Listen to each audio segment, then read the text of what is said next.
अगले दिन जब अपने स्कूल में था तो मिगी को फिर से एहसास होता है कि यहाँ पर कोई पैरासाइट है। तभी स्कूल का प्रिंसिपल सभी को एक नई टीचर तामिया को इंट्रोड्यूस कराता है, जिसे देखकर मिगी और सिंची समझ जाते हैं कि तामिया ही वो पैरासाइट है। और उधर तामिया को भी अपने सेंसेस से पता चल जाता है कि सिंची के अंदर भी एक पैरासाइट है। इसलिए सिंची तामिया से मिलता है और उससे पूछता है कि वो यहाँ पर क्यों आई है।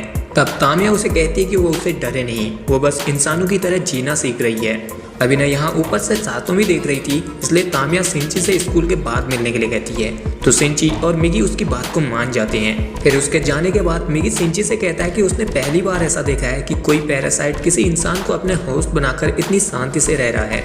इसलिए स्कूल के बाद अब सिंची तामिया से मिलने के लिए जाता है, जहां तामिया ने 2 और पैरासाइट को बुलाया था जो कि इंसानी बॉडी में थे, जिनमें से एक सिंची के ही स्कूल में पढ़ने वाला हाई स्कूल स्टूडेंट था और दूसरा मिस्टर ए। ये दोनों ही तामिया के साथ मिले थे।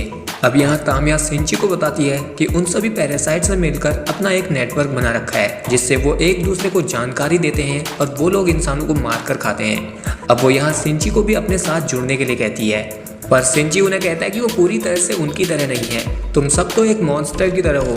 तब तामिया उसे बताती है कि भले ही वो लोग मॉन्स्टर हैं, लेकिन जीना वो भी चाहते हैं। इसलिए यहाँ तामिया ने मिस्टर ए के साथ मिलकर अपने आप को प्रेग्नेंट किया था, क्योंकि वो जानना चाहती थी कि उनका आने वाला बच्चा होगा क्या आखिर। इसलिए वो इस बारे में सिंची से भी पूछती है। इस पर मिगी कहता है कि क्योंकि तुम इंसानों की बॉडी में हो तो वो बच्चा भी इंसान ही होगा।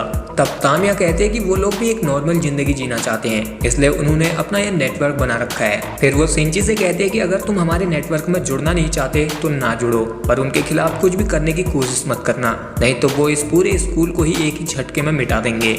जिस बात से सिंची बहुत डर जाता है। और फिर इन तीनों के जाने के बाद यहाँ मिगी सिंची से कहता है कि वो मिस्टर ए से सावधान रहें, क्योंकि उसे उससे नेगेटिव फीलिंग आ रही है।